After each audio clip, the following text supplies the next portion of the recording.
Hey Rolling 20 fans, this is G, and I'm here to tell you today about a new sponsor for our show, Casey's Irish Pub. This is an honest-to-God Boston or Chicago-style Irish pub located in downtown Los Angeles. They serve cooked food, 11 kinds of beer, and 49 different Irish whiskeys from 3 different distilleries. What does that mean? That means if you're looking for a good drink during a Los Angeles convention, you don't have to go far. If you're headed to Los Angeles for E3, Kamikaze, Anime Expo, the Los Angeles Car Show, or one of the hundreds of events happening near the Staples Center, then a good meal and a glass of Guinness is just a short walk away. Jeremy, the loud guy who won't shut up when we do our own podcast, he actually ate there during the last Anime Expo. And he said this. Forgive me if I don't sound like the guy. I went to Casey's Pub looking for a place to bring people for a good night of food and found it when I was driving people on my way back to the Los Angeles Convention Center. We went back and I had the best steak pot pie in my life down there. My wife had a good whiskey to sip, and 8 of us had fun talking and eating in a place that looked like it belonged in a movie. Casey's just a couple of blocks from the Westin Bonaventure. That means it's close to one of Anime Expo's own shuttle stops. We're even hosting a photo shoot there during the 2014 Anime Expo. If you want more details on that, email us at mspfreight@yahoo.com. Hey, so do yourself a favor. And don't stock up on bad beer and try to mix something sitting at the desk of your hotel room. Ride the elevator, get off at the Bonaventure, and walk to Casey's Irish Pub to get some drinks by their bartenders. Make some new memories and have some fun. We want to see you there.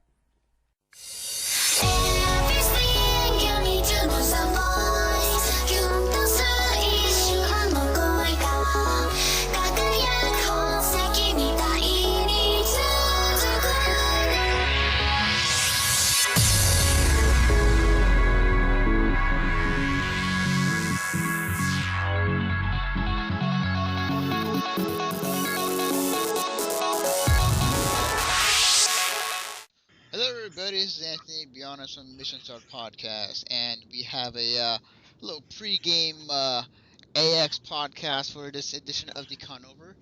But with me tonight, in this ragtag crew of gentlemen, we have ragtag. Screw you. With me tonight is Jeremy, as you might have heard right there. The Rolling 20s. So. We have one of our newest members to the website, Alexander, our convention photographer, which recently just uploaded some new pictures from Anime, if you haven't checked it out, on our convention photos area. Yo. And rounding off the Last of Us is our convention reporter, Rin. What's up? And tonight, as I stated before, we are going to talk about AX and kind of the pregame as far as like what's gonna happen, our predictions, and other cool shit. I predict it will be warm in Los Angeles. No, I think it's gonna snow. First year ever. I'm calling it right now. Yes. Definitely. I'm surprised nobody said I predict Cthulhu will come back on July 4th. Logan. Yes, exactly. All right, gentlemen. So we are attending Anime Expo in the next month. Much of us, I think, Jeremy, this is what number would this be for you as far as like attending Anime Expo? 21 or 22. Okay. Alexander, Rin, is this like what number is this for you guys? 5 or 6, I think. I lost track. I don't know. I'm usually up for like 26 hours straight, so. Right. I hear ya. You're gonna want to stay away from me. I bring video games with me. Oh, God. I see gods.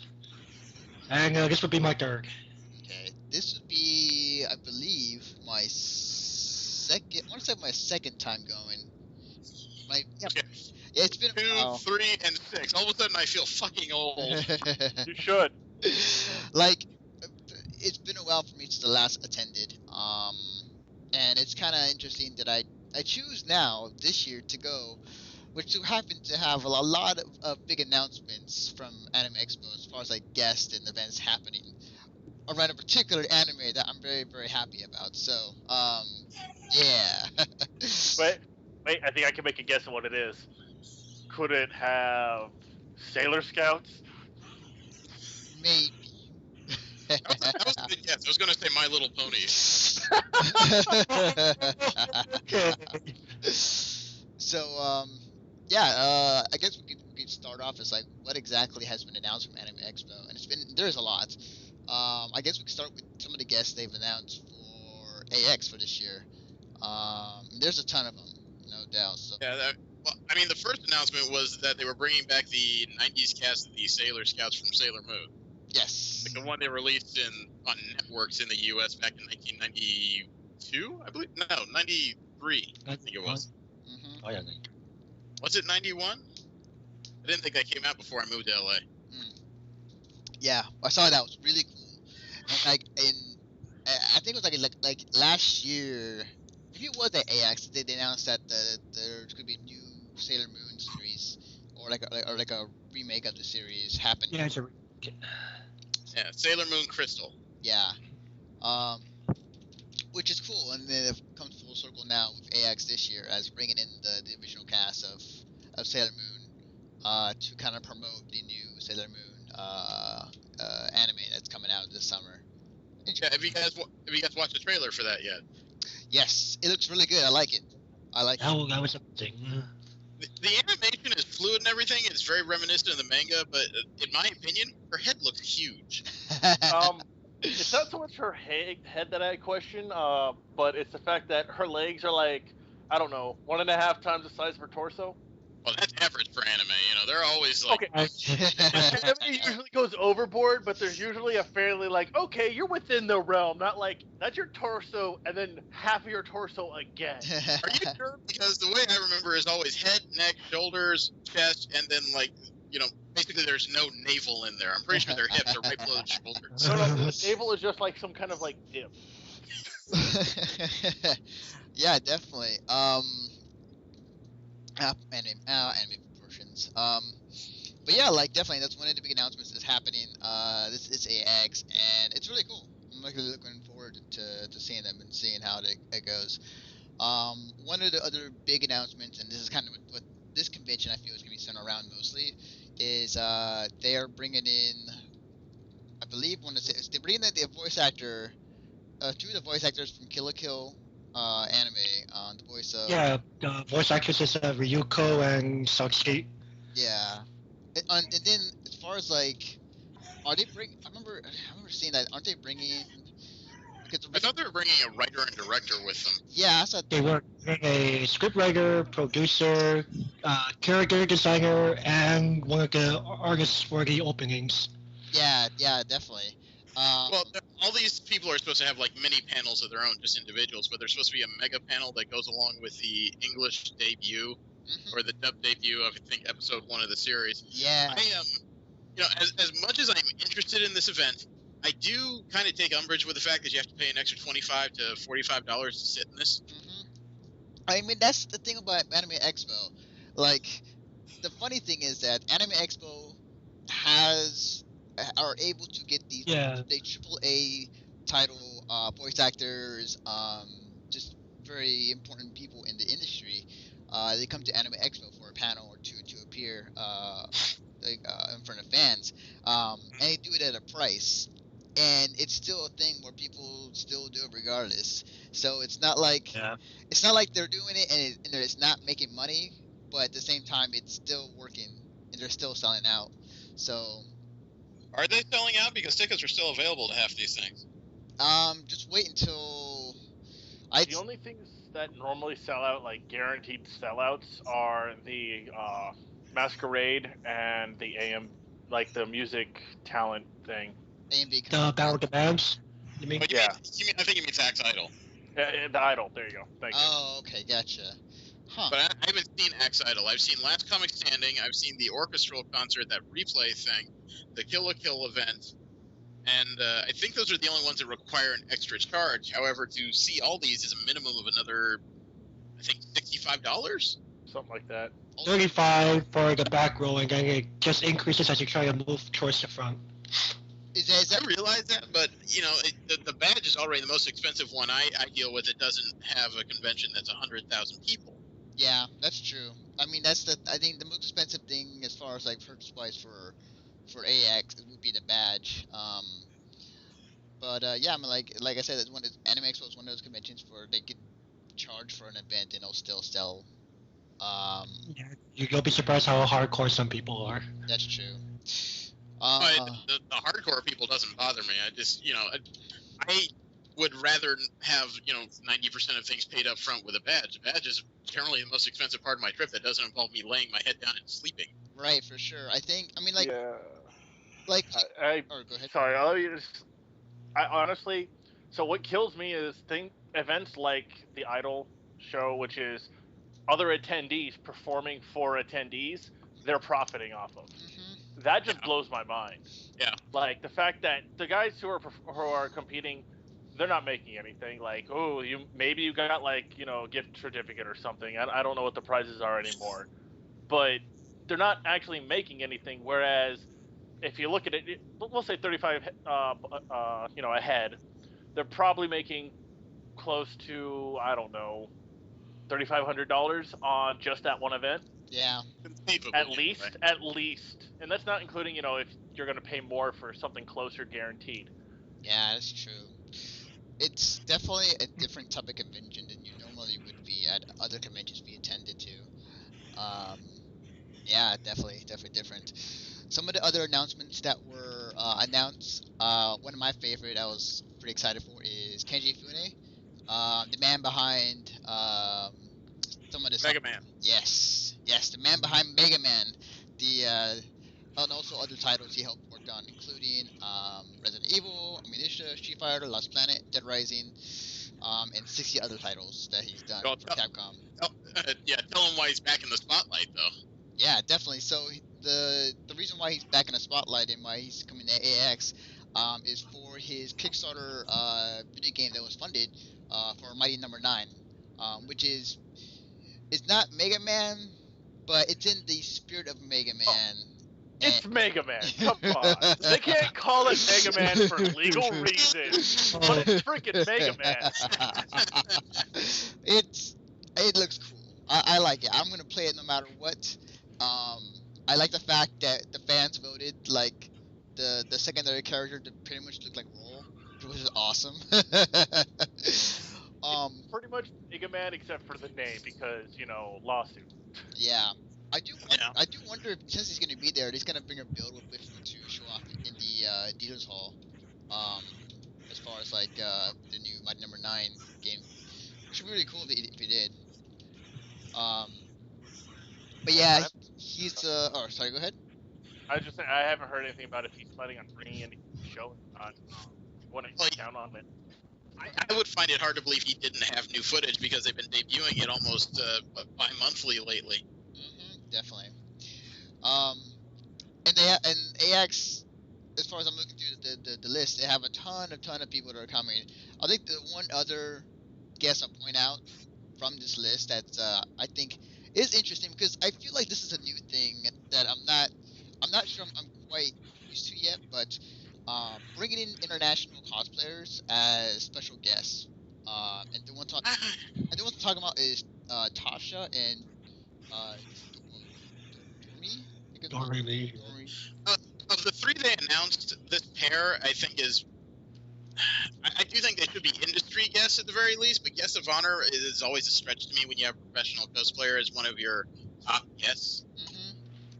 It feels weird. I mean, like I don't want to get the whole kind of worms of what you can call technically a professional cosplayer, but at the same time, like having him as special guest, it's cool.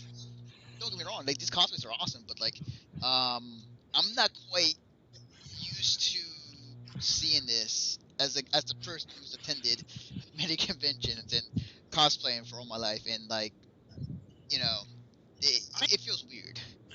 I'm relatively am used to seeing it just because the list of unique guests dwindles over the number of years. I'm not used to seeing it as part of a convention that has, say, over 20,000 people in it. That one kind of threw me a bit. But they didn't throw me as much as the Italian lady, Giada Robin. Yeah. You know, I mean, I had never heard of her before I looked her up. She looked a little bit like Robin from One Piece in the Right Clothes. Normally she doesn't. But it seems like even the Italians are not excited about this lady, so I'm not sure why I should be. Yeah, definitely. The translations on some of her YouTube videos, they're translated from Italian to English via, Windows and everything, so the translations are a bit rough. But a lot of them seem to say about the same things. If taking off your shirt is your only talent, go to America. They'll like you there. Yeah, definitely. So it's a different feeling. I mean, it's weird. I don't know. But yeah, those are just so many that the special guests that are coming to AX. If you guys want to check the entire list, you can check it on their website under the guest tab on animeexpo.org. Well, let's talk about the building. Yeah, definitely. Like, Hmm. it's still in the same. As far as I know, like Anime Expo is still being held in the same building, the LA Convention Center. Yeah. Oh yes. I believe they are using the Nokia Theater like they always do when it comes to some other Oh, events. No, they haven't used the Nokia Theater, I think, in the last 2 years. Really? Yeah, I think the last time I used it was 2011. That's right. Totally Yeah. forgot. That's totally forgot because of what happened the past couple of years of Just cuts and everything. They had massive red inks that they had to draw down, and of course, lavish things like an expensive, sound, not soundproof, sound acoustic theater is not high on the priority list if you're trying to save money. Right. So are they? So is it for this year? Are they having some of the events inside the convention center? All the events, from what I can tell, are happening inside the convention center. The musical shows and the Kill la Kill event are going to be happening in, I think it's Hall B of West Hall. Okay. Yes, it's Hall B. Okay. Is it West Hall or South Hall? Should be south. Because I'm Oh not. no, no, my bad. West Hall. So it is West Hall, so it's the northernmost part of the building. Yeah. Okay. Okay. It was funny because when I first came to Anime Expo, like last time, like they were using the Nokia Theater, and I remember that some of their events was in the convention center. Yeah, it's definitely interesting. I mean, conventions should have. I mean, it's great to have the convenience there of everything as far as like the convention, masquerade, anime or the AV contest in the convention center. So hopefully, we'll see how that goes. I think what I want to see come back. I'm not because I remember you talked to me last time about it. Was the lounge they had there? I forgot what it's called. Oh, Lounge 21. Yeah. Yeah, I'm hoping that returns this year because I want to actually check that out actually. I It saw it should be written in. returning Yeah, because it should be returning because that was actually by the Cosplay Deviant, and they are coming back to Anime Expo. Last I heard, Okay. so I would assume that they're going to have the 21 Lounge again. They're probably going to be there because the Indiegogo for Cosplay Deviants to reformulate their soda tentacle grape was successful too. Okay. I definitely want to go check that out. It just sounds a really cool idea. As we talked about it last time on the podcast, about Anime Expo last year, and I definitely want to go check that out. It just sounds like a great place to sit down, grab a drink, just kind of relax for a bit. I was there the first year they had it, but I was there in the morning, so there wasn't a lot of people drinking. There was a lot of people who had their feet up, relax, and it was kind of cool to be able to sit there without squealing fangirls running left and right. Right. Well, what kills me about it is, I mean, as a photographer, it was an awesome place to like do a shoot. Yeah. But so many cosplayers are like, oh, well, I'm 20. Well, they aren't allowed in even if there's like, well, we'll be in there for like 10 minutes tops, just taking pictures. They're not allowing anybody that's under 21 in. Yeah. So, Yeah. as a photographer, it's kind of like, well, that really blows. Yeah, definitely. Yeah. It's especially in a dark place too. God. as far as and there's gonna be obviously there's gonna be a lot of gatherings going on. Any particular gatherings you guys are eyeing for this Anime Expo? Um, aside from our own thing. The largest gathering on the West Coast of League of Legends is always Anime Expo. This year, I think it's actually broken into 2 or 3 different days. Oh wow. Yeah, last year there was like 500 people. Whoa. It Wow. was Oh, Oof. that is insane. nuts. Like maybe it was 200 or something. I can look it up, but How long did that gathering go for? until we said, you know what, it's too hot out here. Screw this. Wow. Yeah, they do go to quite the crowds to wear that type of cosplay, especially when given the Southern California weather in the summer.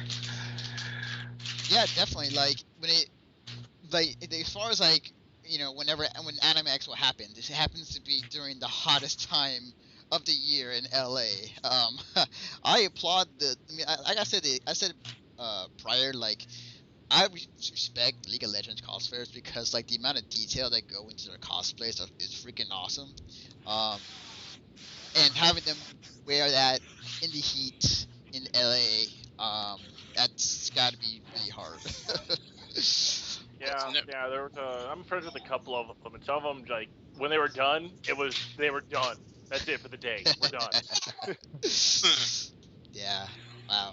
So the gathering I'm looking forward to. And I still need to look through the other gatherings to see what's going to be happening. Of course, you'll still have your usual, Naruto, your Bleach, and your other gatherings that are usually there. But the one in particular I'm really excited for this year is the Kill Kill gathering. I had a blast on the last one at Fanime, and I'm hoping that this year's, also because it's the convention's kind of centered around it for this year is the Kill Kill gathering, and yeah, Yeah, I would say a synchronized Ryuko would be like high on the list of people I would like to catch, one on one for like a good 15, 20 minutes. yeah, I actually caught one at Anime. That was really nice. nice. Like she went out and did like the entire outfit in latex at Anime in that weather. I mean, for those who weren't there, it was pretty hot during the day. Yeah, Oh yeah. it's definitely. But yeah, she was out in the sun in all latex pretty Wow, much the entire day. wow. Wow. Yeah, like Anime LA. Anime Expo. Like the quality of cosplays at Anime Expo. I mean, they range from like pretty pretty good to pretty okay. Just being honest here. Um, and Oh, some of us are terrible at this, and I say us in all seriousness. right. Yeah, definitely. Like, the last time I went, there was a lot of cool costumes, but like, I feel like there was kind of like a good sum of good cosplayers, a good majority mediocre, and then like the last was kind of whatever. Um, but yeah, like coming back this year, maybe like that will change for me for this year. Or maybe there'll be an influx of better cosplays. But yeah, I, I think there's going to be a second level of them because there's also going to be, I think, the debut of the first episode of second season of Sword Art Online this year. that's true. That's true. Yeah. And even if they don't debut it at the convention, it's going to air, I think, July 5th. Yeah, it's So- it's while the convention is happening, it'll go live on Crunchyroll because it'll be debuted in Japan. Yeah, so you know what Yeah. that means. My hotel bandwidth is going to be like 0. Honestly, use your cell phone. Yeah. Oh, no. I'm not doing that. Well, if you have the data. Not about that checkering life. If you have the data cap for it, honestly, your phone will probably be better than your hotel bandwidth. I'll tell you what, you come and play it for me. I'm in the West End. Come find me. Oh boy. Hotel physics. Yeah, talking about as far as like what they're unveiling. There's one thing for Anime Expo that they also do pretty well is that they are the first to unveil the first dubbing of an anime, or in this instance, like the first simulcast of an anime with Japan, which is really cool. Actually, that's pretty fucking awesome. But yeah, like I know for sure that they're showing off as, as we stated for the Sailor Moon dubbing this year or something else. They're showing off the first Kill la Kill dubbing at Anime Expo. What else are they showing as far as like anime wise? That's like premiere. There's something I'm not familiar with is debuting. It's supposed to be with the Angela is supposed to do some kind of appearance. Oh, is K? Oh yeah. Man, is that? Is that the? I want to say is K as far as like the guy behind Miku or the boy thing, or is it K as in like the pop star, the Korean pop star? No, it's some kind of anime called K. Oh, okay. It's a movie or something. Okay. You mean K Project? No, Missing Kings. That's it. Yeah, Missing Kings, that's it. Okay. Yeah, I see it now. Okay.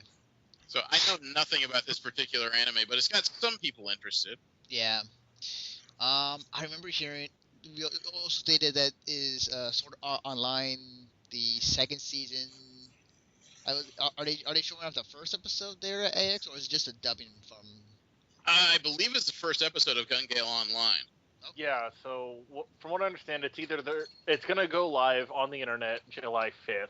Mhm. Supposedly, there's supposed to be a viewing for whoever wants to go, and honestly, it'll probably be a ticketed event Yeah. because I think it's gonna be held off-site. It's gonna be over in the Nokia, whatever. Nokia Studio or Nokia Theater? It would Nokia have to be Theater. the club. I would think the theater was, unless somebody else is paying for it, the theater's too expensive for Axe to take right now. Yeah. I could have sworn it was supposed to be in the theater, but it may have changed. Or I may be making that up. Who knows? But it's probably going to be a ticketed event, and from last I heard, they're going to have a viewing of it. Right. Definitely. Yeah. Definitely.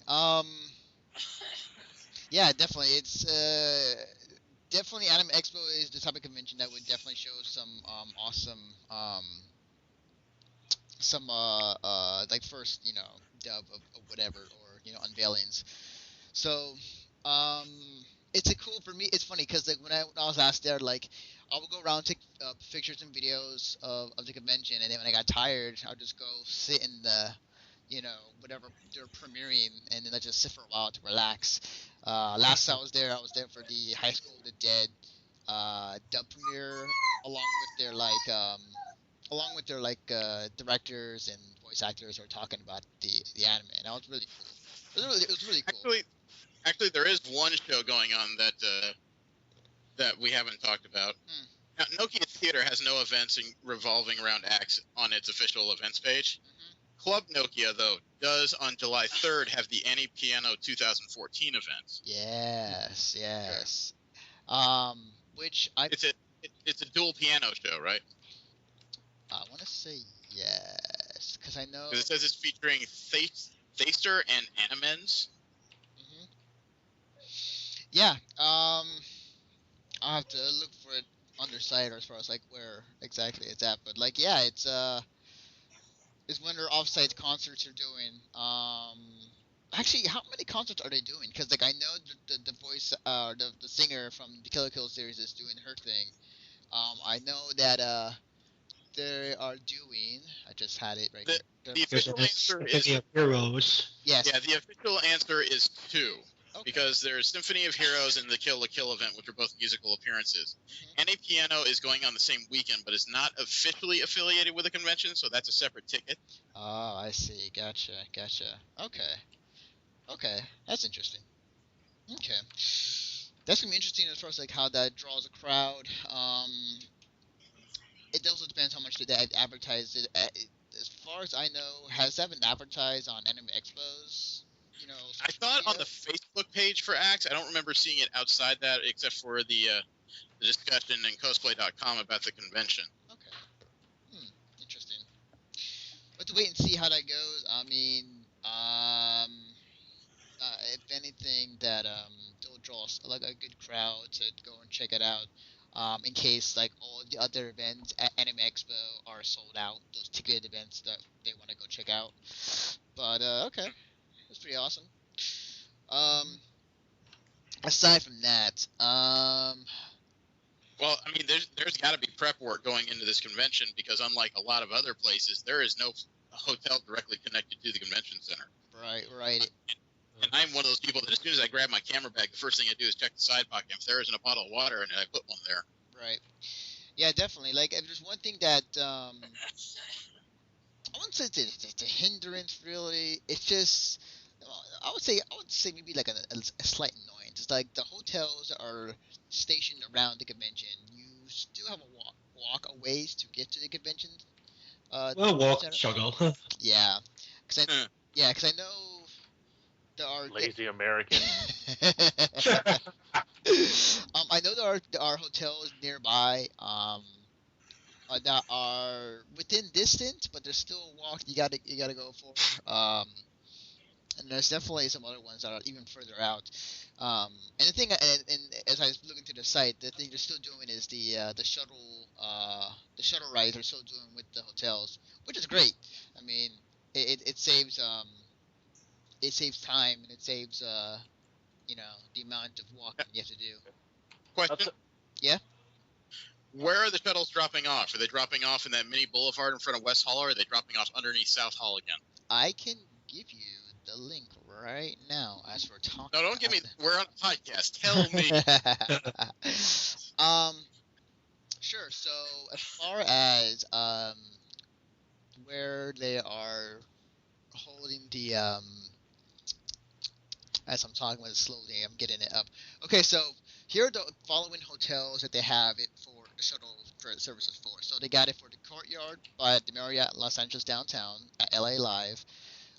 They have it for the JW Marriott, the Kawada Hotel, the Los Angeles Athletic Club. Oh, wait, back up. The shuttle's actually going to the JW for some reason? Yes. Why?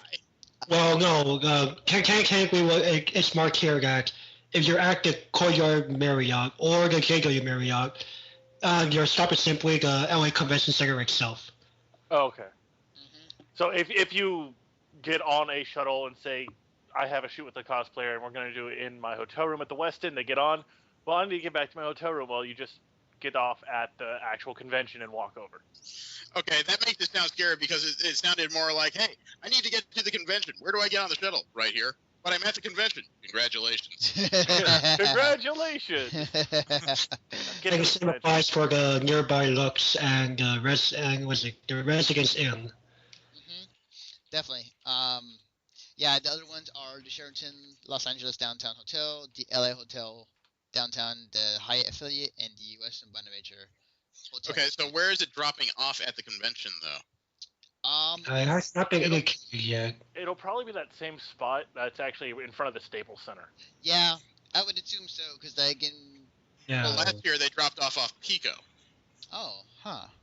Interesting. See, last year I always got off, and I was right in front of the Staples Center on the main drag. Yeah, I nearly got hit by a couple of the buses dropping off on Pico.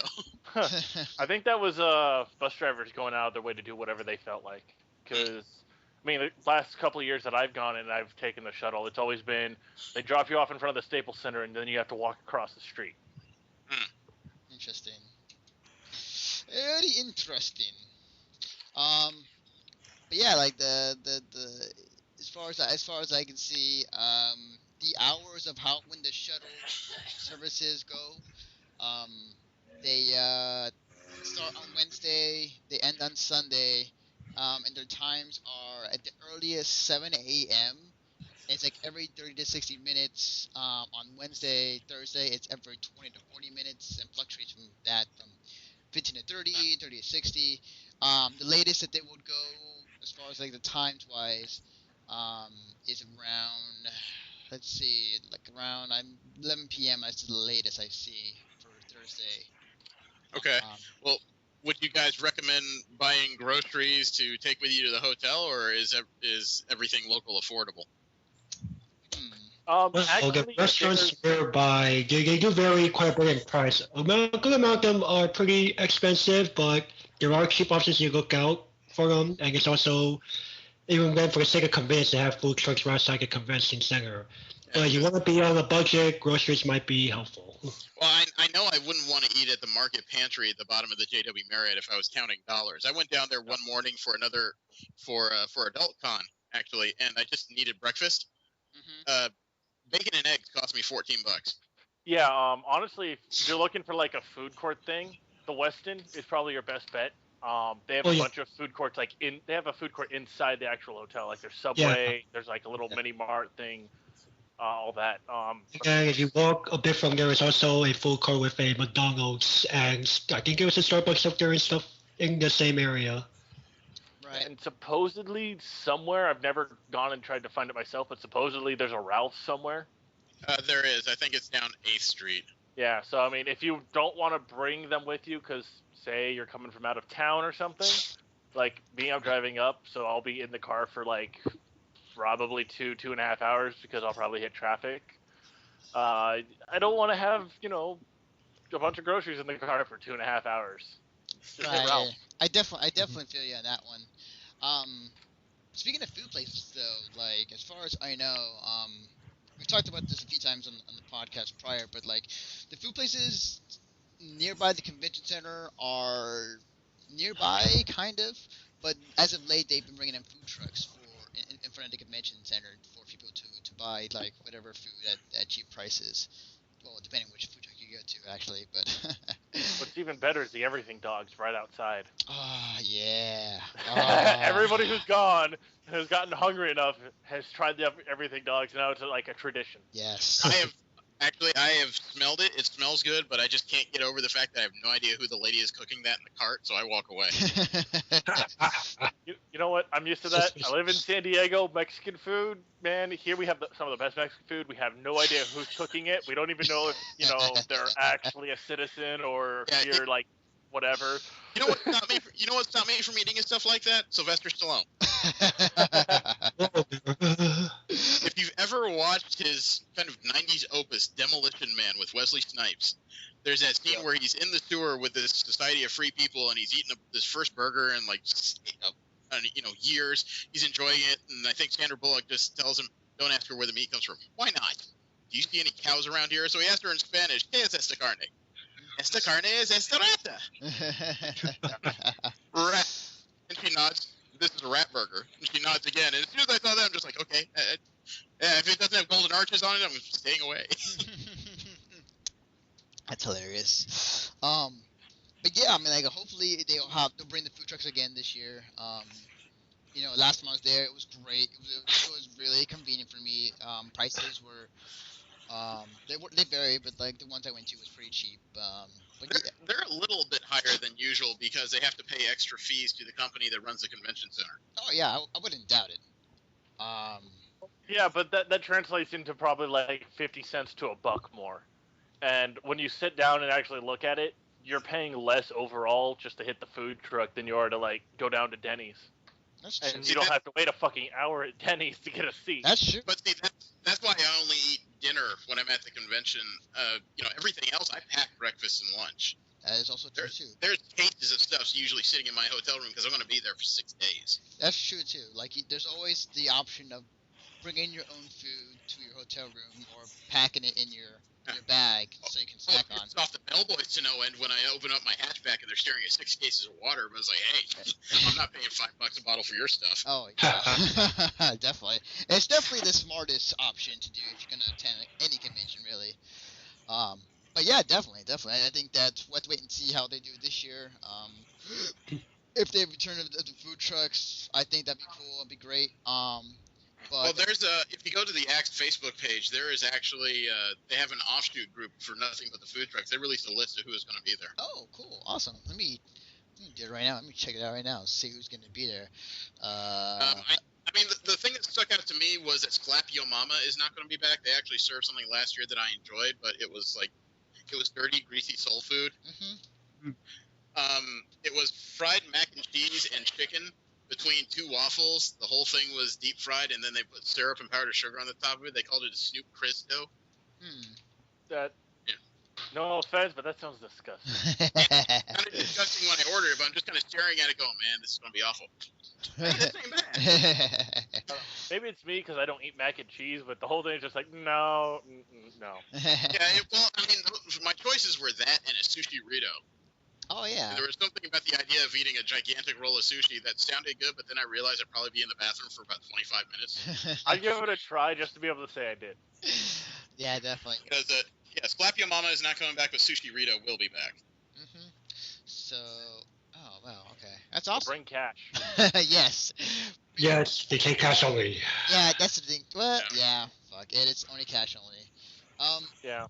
That's the lesson that I think most conventions, if not all, is like bring the right amount of money to come to convention. Well, that should be the unwritten rule of every convention. Bring cash. Some people have Yeah. a square thing. Some people accept cards. Yeah. But in the end, cash is king, and besides which, you can overspend so easily electronically. If you have cash in your pocket, you know what you got, you know what you don't have, and you know how poor you're going to be when you're leaving. Yes. So my general rule for conventions and bringing cash is bring enough cash for food. Anything left over is what you can spend on whatever you want to buy. Exactly. So there has literally been conventions where it's like, okay, I haven't eaten in 3 days because I spent all my money on day one in the dealer's hall. I have not done that since 1992. No, 93. 93 was when I did that. Definitely. I've been in that situation as well at times, but it's definitely a good plan to do that for sure. I'm excited to go see what Dealer's Hall is again. I haven't been in a while. I mean, I'm sure it hasn't changed much. Just the mere size of it is just freaking huge. Oh yeah. I remember when it took up like a quarter of the actual area. Oh wow! Now it's like. Almost the whole thing. It's funny because like there was a year where I skipped because I went to something else. I don't remember what. But like I skipped a year, and it was like the year before. It was like there was nobody there. It was like basically the entire convention was dead. You only went there to see cosplayers, and then the anime viewing rooms. And then and then the next time I went, it was like, okay, so you have the entire place filled like to the rafters. What just happened? Right, definitely. What places do you guys like to eat? Because we have a sponsor here. I found them last year, and they were kind of off the beaten path, but they actually serve good food. Last I went, it was a combination of going to Subway and then also going to the food trucks in the front. Well, I live in San Diego, so we don't have them around, but I usually go to Johnny Rockets just because we don't have them in San Diego. Oh, wow, huh. So... There isn't one in downtown, is there? Yeah, it's actually like right across the street from the Westin. Oh, okay. Oh, that's right. They're not open on the weekends. Actually, they are open for Anime Expo, unless they changed. But they are open during Anime Expo weekend, because I ate there every single day last year. They must have changed that, because during the period I stayed at the Westin, they closed very vehemently on Saturday, Sunday. Yeah, they tend to close earlier than you would like them to, but they're open during the day. Right, definitely. So it's a good lunch stop. Yeah, I would actually recommend Casey's Irish Pub because it's off the beaten track. It's way over at not way over. It's just a little walk over at 6 and Grand. But they actually serve good Irish food, and they are an actual Irish bar, so you can get some good beer while you're at it too. I like the sounds of that. Yeah. Rin, what other places, like when you went, like what food places did you usually go to? Let's see. It was kind of a big variation. It was between, let's see, Subway as well, occasionally McDonald's, sometimes IHOP, because Denny's was too long of a line. Yeah, Denny's like literally the quickest you'll get a place at Denny's is like 45 minutes. Dude, I wouldn't do Denny's at all that weekend. They keep changing their rules because I think the attendees kind of pissed them off to a degree. Because there's a picture in last year's Axe Gallery that I took because as I was walking towards the convention center from the subway, getting ready to meet some people, I noticed in the window there was a small tape sign that said, "We will not split checks." Ah, interesting. And by the end of day one, that sign was gone. Damn. Yeah. Wow. Yeah, that's mostly because it's so many people, and they're like, well, we're not going to split checks because, we want you all to pay as one unit, and it's easier for them because they want to get people in and out. Right. But you see, we will not split checks, and, I went with 6 of my friends to Denny's. Oh, you guys won't split the check? Well, we're going to go somewhere else. Yeah. I mean... Yeah, definitely. That's kind of a lot of business. It's basically a bunch of steel-headed individuals, like, facing off, and somebody had blink. Yeah. Definitely. I used to enjoy going to Octopus, but last year they had a computer problem and didn't tell me, so we had a party of about 18 people waiting on food for 75 minutes. Wow. Gotcha. But they're if everything runs well, they're a great Japanese fusion place. They serve some good food. I've never had edamame that was so carefully sautéed with like butter and salt. Right. Definitely. Yeah. It's just one thing that I think every other convention area benefits is that whenever a convention's in town, like there's always going to be an influx of people going to a lot of places around that area. Anime Expo being the biggest is going to have an influx of some people attending not only convention but all the food areas around the place, which is big business for them. That's just one of those debate areas because anime fans are so much more spendthrift than a lot of other fan groups. It's always hard to tell what the actual influx of cash is going to be. Yeah. Well, Because T3 just passed through, and I would bet my entire savings that they probably spent about twice as much as we did as fans of Axe. Yeah, I would believe so. I think part of that though is that the Anime Expo crowd. I mean, if you actually like sit back and actually crowd watch, you're gonna see a lot of people who are under the age of 18, even more that are under the age of 21. So I mean, just even if you just go from we'll say 14, 15, freshman, sophomore in high school, all the way up to 21, somewhere in college, that group right there doesn't have a lot of free cash most of the time. That's part of it, I think, but there's also kind of a mentality that seems to come pre-packaged. I mean, I'm the type of guy that when I go to a convention, I'm packing nuts, I'm packing fruit, I've got a couple of cases of water. Half the people I see that say that's a good idea, they come back the next year with a case of water and a case of ramen noodles. Yeah. And then they think they're good for the weekend, but they don't. They start passing out because their sodium levels have skyrocketed for some reason. And they're not eating much substantial food. Definitely. Yeah. Yeah. You guys, you bring up a good point. I think. Like the usual convention crowd when it comes to money they're bringing for food or whatever service is around the area. At least from the anime I went to, like it usually was a good influx of people like attending these restaurants and whatnot to get some food. Given the fact that yes, there were people out in the front that were selling these delicious bacon wrapped hot dogs, but I usually like it. It usually does well, at least from what I've seen. But I could be wrong. We need to get some statistical data on that shit. But aside from that though, there are things I've never attended that I want to go and check out for AX for this year. But the thing is though, they're ticketed. That's the thing. I know. Yeah. So, I think because I never attended, but I'm always curious about. Jeremy or Alex, have you ever attended the AX Idol? I have not. Singing competitions have never done well for me. Just like I generally don't go to see singers in concert. I'm more interested in bands.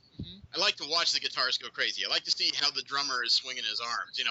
I like it when the bassist actually freaks out and gets a solo for once in his 20 performances. Just watching a singer run around and change costumes, I could do that playing Final Fantasy X too. Right. Yeah, by the way, good gaff.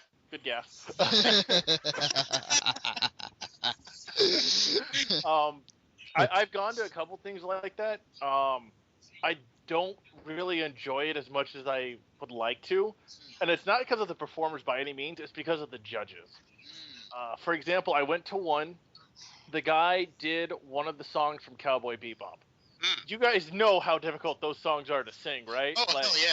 Yoko Kanno was a great composer, but she's crazy. Yeah, and he did it in Japanese. Like, Whoa. screw everybody, okay? This guy went all out, had the right pitch. Like, I could have closed my eyes and been like, I'm about to watch an episode of Cowboy Bebop. And he did not win. Wow. He came in third. Some girl who, every time she hit high notes, her voice cracked, won. Because, in the opinion of the judges, her piece was, quote-unquote, more difficult. That's So, uh, like, I enjoy them because I like watching talented people do what they're talented at. Mhm. I don't enjoy it though because the judges are idiots. mm, what? I'm like Red Foreman from that '70s show. I just wanted to sit there and be like, dumbass. What is it usually the as far as like the panel list of judges are they the same ones every year or is it like always different? I And think are any of them actually musically talented, or are they just other cosplayers and writers and stuff? it's usually, from what I can gather, it's kind of like a cosplay competition where you'll have like one person who's just kind of there of like, hey, you know this person, and then two people who are like super into whatever it is. So it's probably going to be like if they follow the normal format, like a producer, a writer, or an actual, really in it singer for these types of songs, and then one person who will be like Yaya Han will just be there because she has a decent ear and people know her. Yeah. Yeah, um. So I'm trying to look through the site. I'm trying to look for the panels for I think what's happening. There is the event that was just approved that we covered at Fanime. That's the World Cosplay Federation wrestling happening at Anime Expo on the Saturday at Yeah, they 9:30. haven't released an official schedule yet, unfortunately. Cosplay Wrestling Federation just announced it because they found out. Yeah. Um. Yeah, I'm trying to look for it, and it looks like there's a whole. I'm going through the ones. There's a whole slew of just like a post about panels, but not particularly anyone that is improved. Um, so hopefully when that goes up, hopefully I have a better idea of what to attend. I do like. I'm not sure if it's still there or not, but like last time I was there, they had like a big like screen of just like of schedules that was happening throughout the entire day. Was that still there last year for you guys that attended? I never really pay attention to those things. I'm the type of person that will print out a schedule, highlight a bunch of stuff and carry it with me. Mm-hmm. And then they have the whole app system with, I think it was a guidebook or something, and they just have their schedule up and you can just mark down like what specific events you want to go to. So it's almost like doing what Jeremy does and just taking the actual program guide and filtering out what events you want to go check out and remind yourself that, oh yeah, I gotta be here by a certain time. That is true. Um, I'm sorry, I forgot I used the guidebook last time, but like there were times where I was too lazy to take my phone out, or it might have been dead. And I looked up on the schedule, and it had on the monitors around the convention center, just kind of what was going on throughout the entire day. Um, yeah, They probably do. yeah, definitely. They should have that active. For sure, definitely. Um, yeah. So for people who are listening, download the guidebook app. It's actually really, really, really helpful. Oh yes, great. The guidebook, it's helpful, but you really have to stay off the LACC networks to make it worthwhile. You got to go through your own phone network for that. yeah. Which should be reliable because you're in downtown Los Angeles. Only if you're Sprint. No, I I'm on I have T-Mobile. Verizon everywhere. I just can't get reception when I'm working at my own convention. Right, definitely. But I don't know. I maybe it's just because I'm a photographer, but I never, except for like a couple of cosplay gatherings, I don't have any events that it's like I'm gonna go see this. Because it's just like I'm gonna wander around and take a billion pictures and come home and wonder why I took so many pictures. Can I take a guess? Sure. I think it's because that the love of anime, the fandom of it, is so much more subjective than a lot of other types of nerddom. There's a lot of it out there, but it's not as mainstream as it used to be, and we're getting better at cherry picking what's interesting to us. Yeah.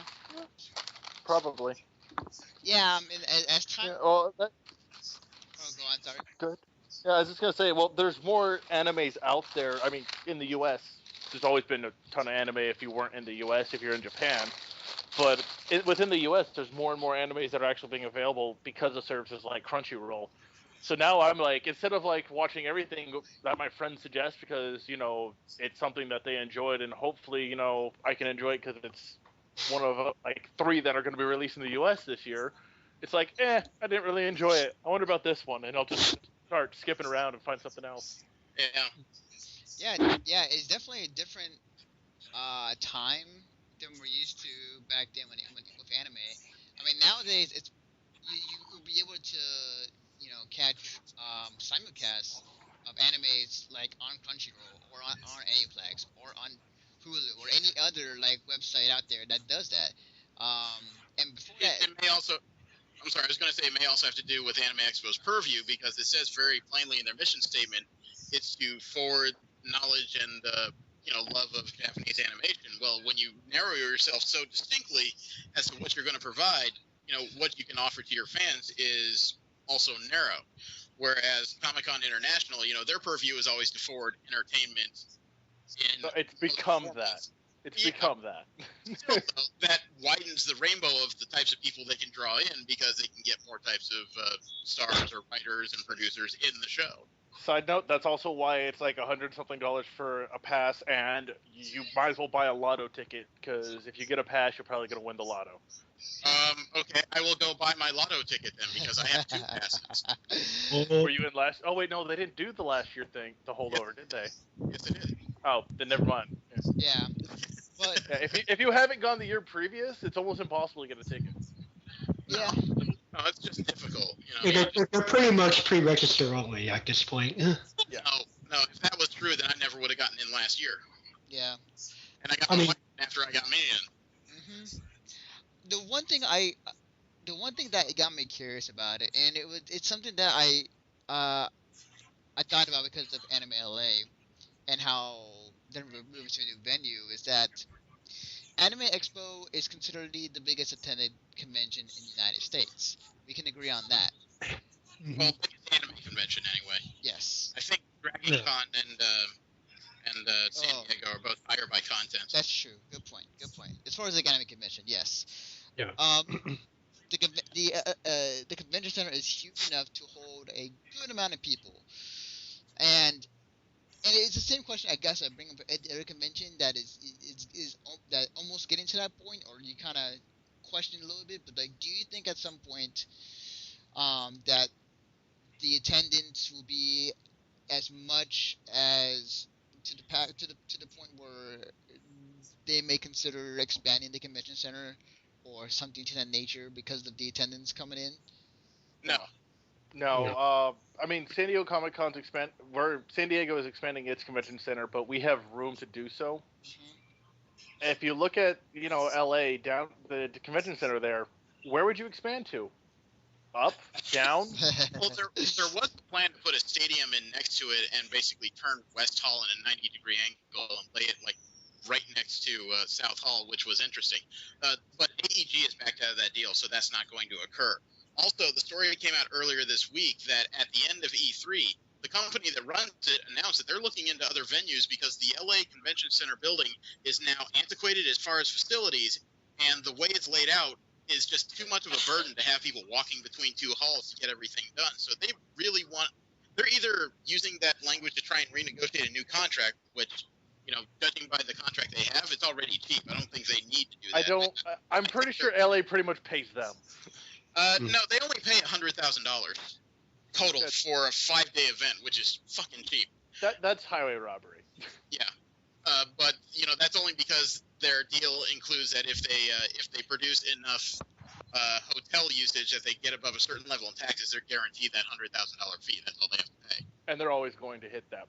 Oh yeah. Let's be honest. Yeah, it's easy for them, but they have said that the building is so antiquated and it's so difficult to get you need lots of cellular service. You need lots of internet service. You need all this stuff to make E3 run, and the building just can't take it anymore.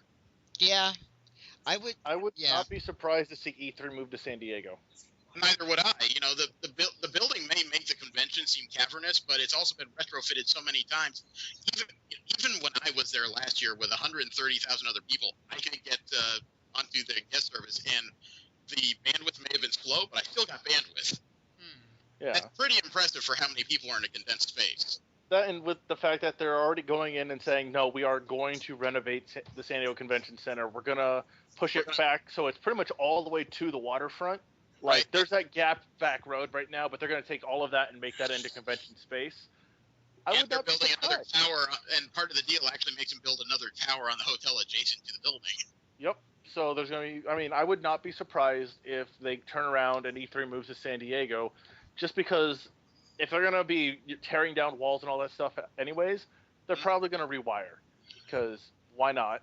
You're already in there, and it puts it up to code for all these other conventions that you can now draw in, which has always been kind of the argument for for the San Diego Convention Center. San Diego Comic Con's the only convention that actually uses the entire thing, unless you look at like the boat shows. But that's because it's the freaking boats. I mean, come on, man. Right. So I'm right with you. I think LACC, as nice as the design is, it's just an old building. I don't think it's been retrofitted since the early '90s, and the LA Convention Center is not, or the San Diego Convention Center is not as interesting to look at. But technologically, it's much more sound, and it's one contiguous building. It's easier to get from one end of it to the other. I can walk a mile and a half without leaving the building or leaving the hall. I mean, literally, it's just one big room for a mile and a half. Well, it's the same thing on the second floor. There may have been that break in the middle with the Sailors Pavilion, but still, you're walking contiguously through one building, and you're getting like 2 or 3 different styles of decor as you walk through, which is always interesting to me. Yep.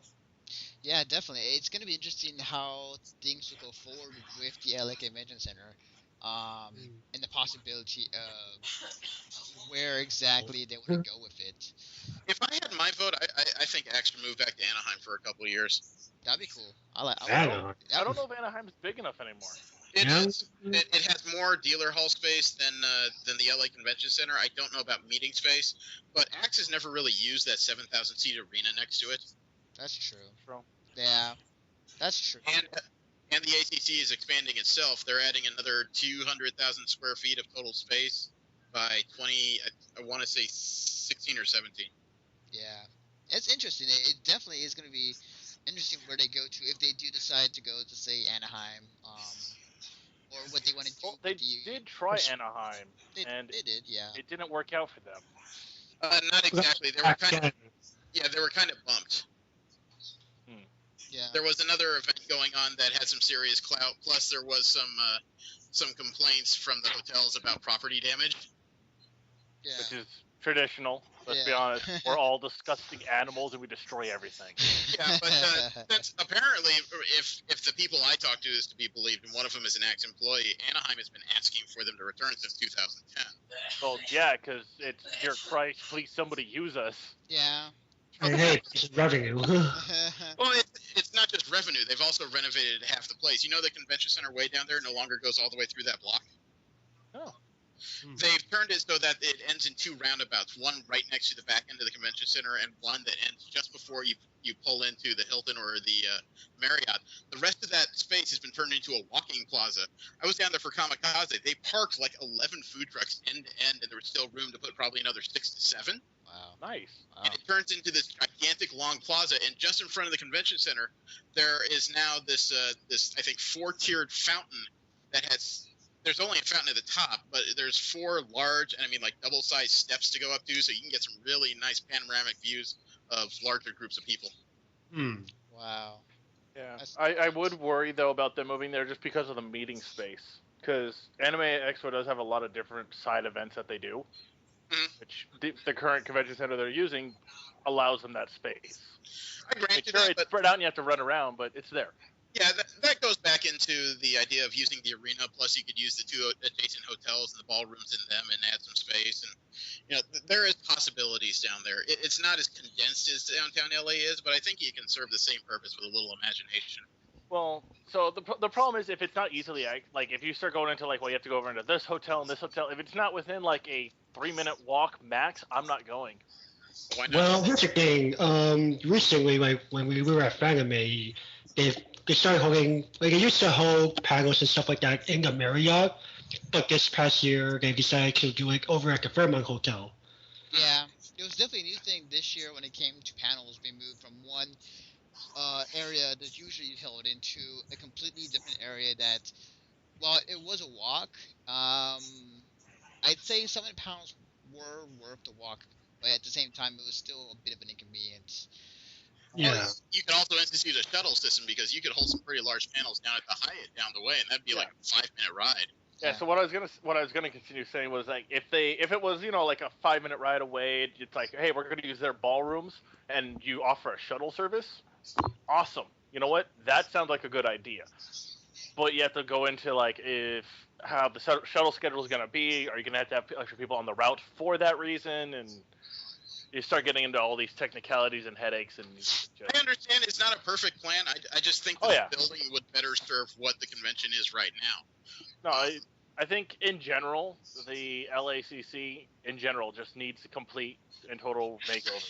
Like, It almost needs a ground. It does need a ground up rebuild, basically. Well, and like they have all that room out back that's just nothing. Yeah. Like it's just like a road in the back of it. Why is there a road in the back of it? It's like service access. Definitely. Yeah. Why? Definitely. Yeah, I definitely feel you. I have we kind of tangented pretty damn deeply there, didn't we? No, it's cool. It all relates to the convention center and to Anime Expo, but it definitely, yeah. I mean, all this discussion of panels has got me thinking, because last year there was a big flap about the Anime Expo schedule, and only 10 panels in it were fan-oriented panels. The rest were industry. You know, a lot of people seem to forget that the Anime Expo is more of a trade show than a convention. We just happen to show up. Yeah, it really is. Like it's been that for years, though. I mean, as far as I know, like. Oh yeah. Well, it's been that forever, literally. Yeah. You know, it was conceived. Well, it's funny because I think that's where AX screws up. They label themselves as an industry convention, and then they allow anybody to show up. But the industry isn't enough to support Anime Expo. It's a fan convention, whether they like it or not. The only reason that they still exist right now is because the fans go and support them. Exactly. I'm not arguing that myself. It seems like it's the only... And Axe, at least in my opinion, hasn't offered anything truly special in a while. It seems like it's only big simply because it's big. Yeah. Yeah, it definitely is. Like like there are cool panels to attend to that are industry type of deal, but like at the same time, like I would love to attend some fan panels that are just like something original and creative that you normally don't see in an industry panel. That would be really cool to check out. But yeah, it's funny. I like to. I mean, I had talked to a friend of mine about this, and I like to compare that. Anime Expo is like the esports of the convention scene, and like Fanime is like the fighting game scene. Yeah, that's a fair way to put it. Yeah. You know, it's amazing, at least in my opinion, because I roamed pretty much the California circuit from San Diego all the way up to San Jose, and I see a lot of the same faces, but it seems like a lot of people will use the other conventions to tune up their costumes. Mm-hmm. So I will see things I see at Axe, 3-4 times before I actually arrive at the convention, and then as soon as Axe is over, people start working on the next thing. So if you go to a lot of conventions, you'll see a lot of costumes at Anime Expo. You won't see new ones, though. Yeah, that's true. That is true. But didn't I read though that this year's Masquerade they're offering a good prize pool of money for the winner? I have no idea. I just know it's $15 to get through the door. Yeah, I mean, they typically do offer a pretty good amount of money every year, from what I know.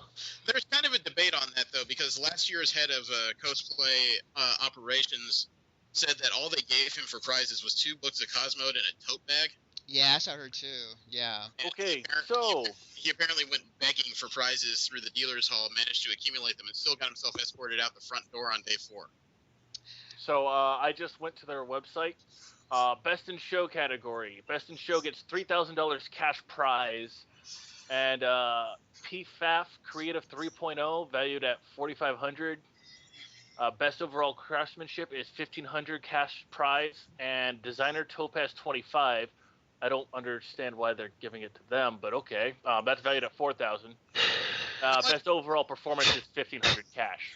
I would almost bet cash money that the producers of Heroes of Cosplay needed a good way to end the season, so they're asking these guys a little something. That's actually what I wanted to bring up next after seeing these prizes. That makes a lot of sense. Let me tell you this. I was actually in the Masquerade for San Diego Comic-Con. Granted, it was a couple years ago. Yeah. Best in Show got $300 cash. Yeah. $3,000 cash. Who wants to bet money? And you know what? I'm not even going to give you good odds on this one because kind of a dead ringer. Who wants to bet that Sci-Fi Channel is actually ponying up the prizes? That's my guess, and I'm willing to bet that Han or somebody in her inner circle is probably on the judge panel. Oh, it's always Yaya. It's always Yayahan. I mean, Axe did, before Heroes of Cosplay came out, they offered that $10,000 prize pool, but that was kind of that interesting year where they started running up deep debt. So for them to suddenly come up with all this, somebody else has got to have put that up. Somebody did. Yeah. So who's actually dreading Heroes of Cosplay being there? Everybody.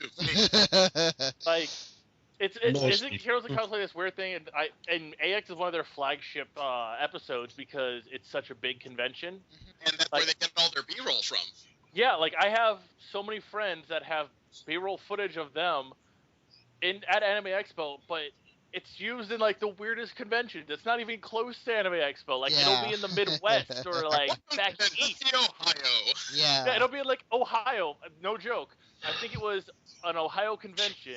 I have a friend who does a Jumping Stilts Fiddlesticks from League of Legends, and his B-roll footage was used for like an Ohio convention. Wow. He lives in LA. He went to Anime Expo with it. Yeah. Guys? Yeah. I mean, like, now that, because it was funny, now that you guys brought up that Heroes of Cosplay and Sci-Fi are going to be at Anime Expo this year, and with the amount of money that it's going to be for cash prizes, because I was actually tempted. I was actually thinking about entering Masquerade this year for one of my costumes, but now that I know the fact that, well, they're going to be there, right, the chances of you know, being anything is slim. I think Masquerade entries are already closed, too. Ah, okay. All right. Probably. By this point, probably. Well, in most conventions, they have the extra staff and they handle, walk-ups and everything, and you can usually apply during the convention. But in the case of Anime Expo and, how many hoops you have to jump through, I honestly think their sign-ups have been closed for a couple of weeks now. Yeah. They want that stuff early. Yeah. That's true. But I'm looking right now. Yeah, that's interesting. I mean, yeah, man, that's, Yeah. yeah. But I mean, if I have any good advice as far as final prep for this, for those people listening, it's always carry a good bag that has space for a couple snacks and water on you, because that can cost you $10 if you have a hankering you forgot it. If you're going to wear a costume, try and have something that has at least a pocket, because as much as I've watched people put their bag and their badge on the ground as I've asked for a photo, that's never stricken me as a great idea because of how simple it would be for somebody to walk by and snatch it while I'm staring at you through a little reticle. And, the other thing is, it's always hot out there, so if you have something that's going to show a decent amount of skin, maybe bring a small wrap or at least a hat with you, just something to cover your head, because it can get brutal out there pretty fast. Yes, and yes, I think I've talked about this to a few people, but I'll share it here, and I'll share it to everybody that's listening to this podcast.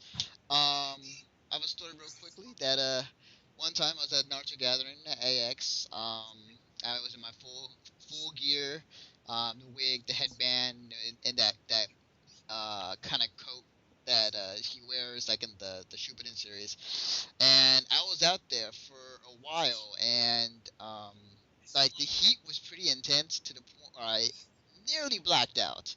Like there was like a brief second where like I did black out, but then I got out of it and went back to the convention center to cool down.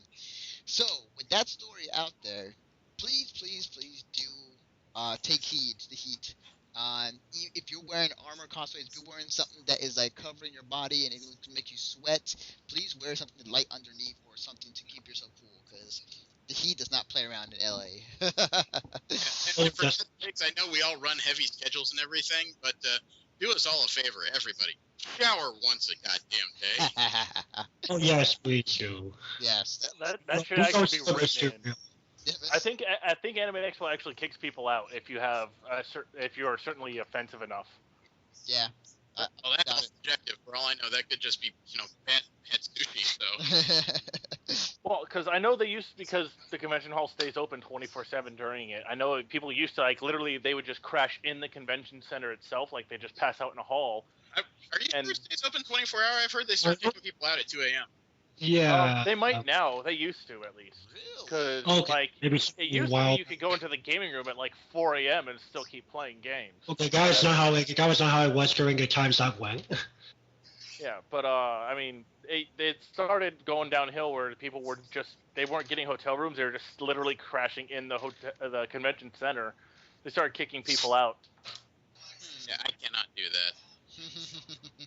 I just cannot do that. You know, there's something about my overall appearance. I look thuggish already, so they'll look at me and go, "Gang member!" Bam, bam, bam. Right. I think we can end the show with our overall thoughts. And we can plug our thing at the end as well. But I'm gonna go down the road. Alex, like overall thoughts on Anime Expo. Fuck Heroes of Cosplay. I think you're. I can't think of anything more important to say than fuck Heroes of Cosplay. Yeah, I mean, like your thoughts are, I think, with much of the community out there, with Heroes of Cosplay. Unless you're in Heroes of Cosplay. Yeah, but No, even then. yeah. All right. So, Jeremy, final thoughts on this upcoming Anime Expo? I'm more specific. I'm more of a fuck Yaya Han person. But Yes, you please. know, not even recreationally. I just need her away from me. I'm more, you know, hydrate, stay safe, keep your eyes open, because as much as downtown's been gentrified, there's still people wandering around it that can, you know, cause you serious damage if you don't pay attention. And you know, don't be afraid to check out what's going on around the building at night. Some of the best pictures and some of the best people I've met have been after the dealers hall closes. Everyone loosens up, no one's in a group, and everyone just finally starts having fun for once instead of trying to add clicks to a website. Right, definitely. I definitely feel you on that one. Rin, thoughts for this upcoming Anime Expo? All right. Conspiracies aside, you know, conspiracies aside, I'm definitely. I mean, I think this upcoming Anime Expo is definitely one to check out. I mean, got some nice debuts coming on. I mean, if anything,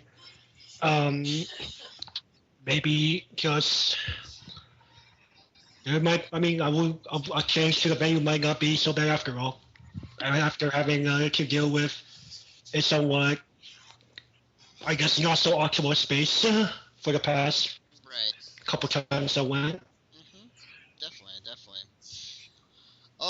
As for myself, this is the return of Anime Expo for me. I've not been in a while, as I said. I only went 2 times, and took a long break. But now I'm coming back for my third. I'm excited for some of the events that are centered around the Kill la Kill events. I'm excited to see friends again, just being there, just hanging out, and I'm curious to see how this goes this year. So, I'm optimistically cautious, as it were. Anyways, before we go in the podcast, Jeremy, can you talk about what we're doing at Anime Expo? Oh yes. We are currently hosting a photo shoot that has that is $25 a person, but it's down at Casey's Irish Pub in their back room. We are inviting people to come by for a unique style of photo opportunity. Pictures will be taken by myself and Alexander and probably 1 or 2 other individuals. Groups are definitively welcome. Just if you're bringing guests, be aware that they will be asked to pay the same price, just because we are trying to just cover costs on the rental of the back room. And you know, it's also a good place. I think it's relatively convenient because not only can you cosplay, but by the time we're done, it'll be afternoon. You can grab yourself a lager or a sip and whiskey and continue with the rest of your day. Right, definitely. And I do strongly encourage buying me drinks if you want to see your pictures before I actually get them done.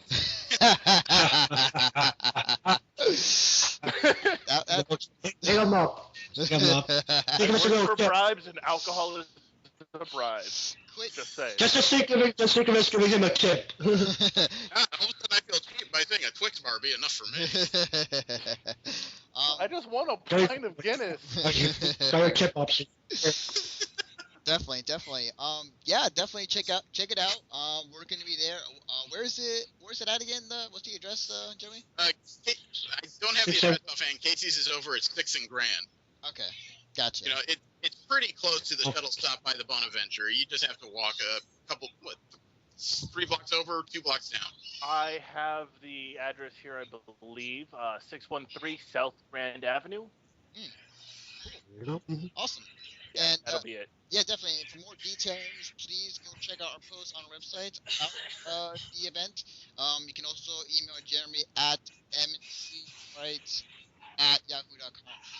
Yeah, mstfreight@yahoo.com. Yep. Gotcha. Thank you guys for joining me for this podcast. Thank you, Alex. No problem. Thank you, Jeremy. Sure. And thank you, Rin. My pleasure. And with that, we will see you guys next time.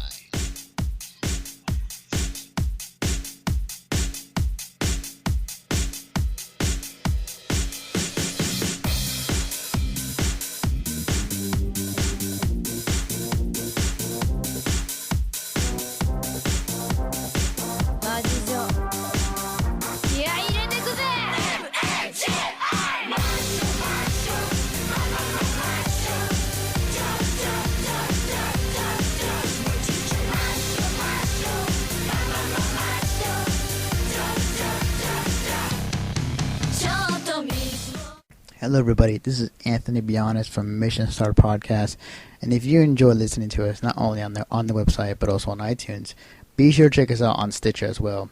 Stitcher is an iPhone, Android app, also on other smartphones. You can download for free, and also registration is for free too. It's an app that you can listen to any podcast that is on there without ever downloading a file. When you register with Stitcher, be sure to put in promo code Mission Start or Conover or both, and you get to automatically be entered into a $100 prize every month from Stitcher. So be sure to check us out, support us, and we'll support you guys.